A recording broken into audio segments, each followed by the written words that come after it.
To a very special episode 7, Fear Factor.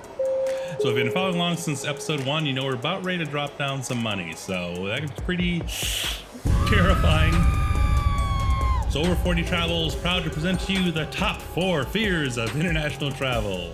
Not 1, not 2, not 3, but 4, or maybe some more. Top fears. Number 1. The language barrier. So you may or may not know this, but English is the language of commerce, so most countries speak English as a second language. So even though you're traveling around the world, someone next to you or person right over probably speaks English as a second or third or fourth language. Take your transatlantic flight. Your flight attendants, they speak English and probably multiple languages. You head into customs, well, it's their job. They ask you questions, so they speak multiple languages as well. We found that transportation, they speak English-ish well enough for you to get to your hotel.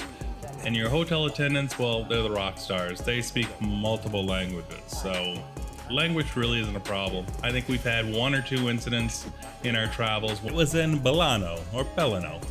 And we're going to a gelateria and no one spoke English, and we just pointed and we walked out of there with some awesome gelato. And if all else fails, you have a universal translator in your pocket right now. Your cell phone. That's right. Google comes to the rescue again. Google Translate. Just talking to it and it'll translate whatever language you set it to. Very easy. Number 2. Money. Oh yes, we've had this fear.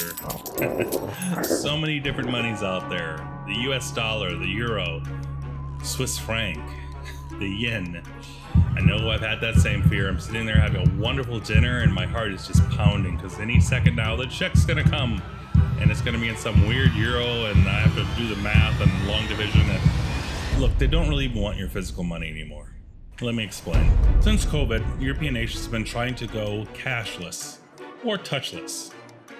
Anything to prevent touching dirty money and coins. Well, let's face it, those things are pretty dirty. Ew. So instead of cash, you're gonna go cashless and use a credit card or a debit card, using your phone for Apple Pay or bringing out the physical credit card. It's called contactless or cash-free payments. I'm sure you're using them right now at the grocery store or whatever, but in Europe, it's really taking off. Currently, Sweden and Norway are the top 2 countries leading the charge for contactless mobile payments, followed by the Netherlands, Finland, and the United Kingdom. Go to a coffee store, tap your credit card. Go to a street vendor. Yep, even outside a street vendor, tap your card. As a matter of fact, everywhere we went in London and Ireland, we could not get rid of our physical cash. Seriously, it became an issue. It just would not take our physical cash. And hopefully you're using your Venture X or your Sapphire card so you won't get charged any transaction fees. Another thing you might try are international debit cards. I've been using mine for 2 years now and I absolutely love it. The one I use is called Wise.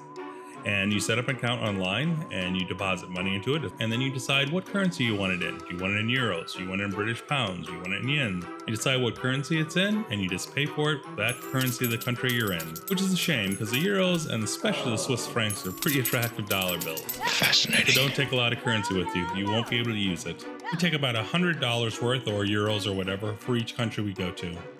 So just enjoy your meals, enjoy some shopping, and when you're ready to pay, just pull out that plastic and tap the card. 3. Number 3. Getting lost. Okay, you've just completed your first transatlantic flight. You're feeling pretty good. You step out into the terminal and take that tram that's going to take you down to baggage claim, and all your bags are there, and you step outside in the street and you see... it looks like a stop sign. sign because it is a stop sign. Actually, most of the signs you're going to find in major cities in Europe are going to be bilingual or multilingual, depending on where you are. The signs may look a little bit different, but yellow still means caution, red still means stop. When you head to the tourist area, all the signs you'll see will be bilingual, pointing you to the tourist destination. In our travels, we've been lost several times, and it never ended in disaster. Quite frankly, it was wonderful. Most European countries have bilingual signs from the moment you step off the plane. You'll find bilingual signs in the airport directing you to passport control. You'll find them at the train station, car rentals, and you'll certainly find bilingual signs directing you to the tourist sites in your area. When you get hungry, don't worry. They somehow know you're American. They'll seat you with an English-speaking waiter, or they'll give you a bilingual menu. And if you run into a situation you absolutely can't make heads or tail of a sign, that's right, just pull out your phone again. Google Translate will translate the sign right in front of you. Surprising, in all of our trips, we've actually never used Google Translate app, but it's good to know we have that translator in our pocket if we need it. Number 4, you're scared of everything else. You are clearly out of your box.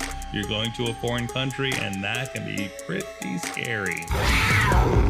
By now, you know that the language won't be a problem, the money won't be a problem, and you're probably not going to get lost. Well, you might get lost, but you'll be fine. You're worried about crime, I get it, but we felt pretty safe in most countries we've gone to. If anything, you have to worry about small-time crime like pickpockets or having your wallet or purse stolen. If that's the case, well, if you're watching Over 40 Travel and you've been around for a little while, just be smart. When you're in a place like an airport or especially the train terminal where you're going to find yourself in a lot, I think, if you're going to travel smartly around Europe, just make sure everything is zipped up. Be aware of your surroundings. If you stop to rest somewhere, rest up against the wall, rest up against somewhere where someone can't get behind you. We've never had an incident, and all public places are really well patrolled by police. A lot of police, don't worry. And finally, the most common thing people worry about is illness or accidents. Well, definitely get travel insurance, so you'll be covered over there, but they have hospitals and doctors too, and they'll treat you, and yes, most of them will speak English, so you're fine. Look, I know international travel can be a little bit daunting at first, and hopefully our channel's helping you out, but just remember, you're not the first American to travel abroad.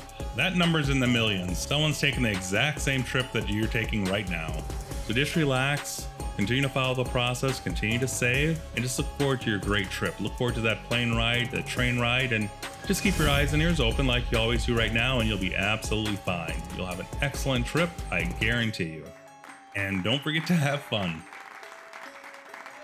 So do us a favor, please like and subscribe, check out our earlier videos, and we'll see you next time on Over 40 Travel.